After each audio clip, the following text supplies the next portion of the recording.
Companies के लिए ये एक झटका हो सकता है अगर वो फॉल्स एडवर्टीजमेंट्स को यूज कर रहे थे। तो मैं यहाँ पे तीन चार पॉइंट्स बिल्कुल क्लियर करना चाहता हूँ। सबसे पहले तो समझने की जरूरत है कि एडटेक कंपनीज को ये सब करवाने के लिए, या ये सब ऐसा हुआ क्यों कि हमें जरूरत पड़ी कि एडटेक कंपनीज रोल प्ले करें। देखिए, कहते हैं पूत के पांव पालने में ही पता चल जाते हैं। लेकिन जो भारत में दिक्कत थी कि जो पालना था ना, वो किसी के लिए तो सोने का था, और किसी के लिए पालना था ही नहीं, वो जमीन पर लेटा हुआ था। तो टेक्नोलॉजी के माध्यम से कोशिश करी गई कि सबको बराबरी का मौका मिले, और इस वजह से एडटेक कंपनीज आप इतनी सारी देख रही हैं। बहुत यंगस्टर्स भी ऐसे हैं जो एडटेक कंपनीज के लिए काम करते हैं।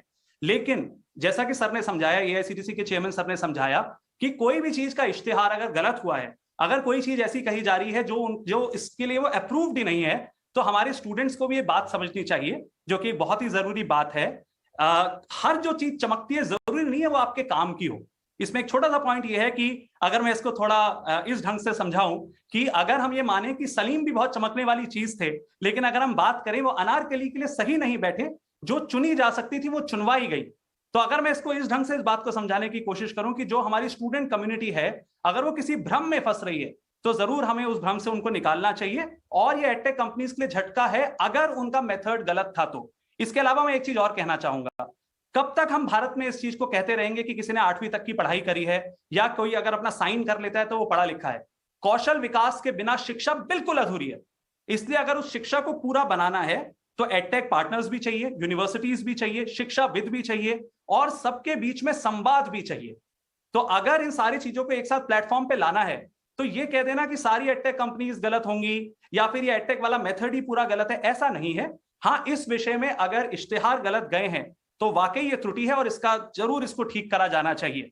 लेकिन एक कहावत होती है जिसमें कहा जाता है, कड़वा कड़वा मीठा मीठा गप गप, कड़वा कड़वा थू थू। ऐसा नहीं होना चाहिए कि जहां हमें बहुत सारे लोग चाहिए वहां तो एडटेक बहुत अच्छा है, टेक्नोलॉजी बहुत अच्छी है, स्टार्टअप बहुत अच्छा है, और जहां पे हमें लगता है कि हाँ शायद उतनी जरूरत नहीं है, तो वहां पे ये सिस्टम पूरा गलत है।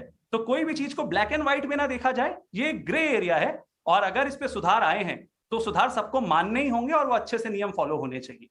इस तरह की सोच के साथ आगे बढ़ेंगे तो क्लैरिटी रहेगी, कम से कम ऐसी कोई घटना रिपीट नहीं होगी।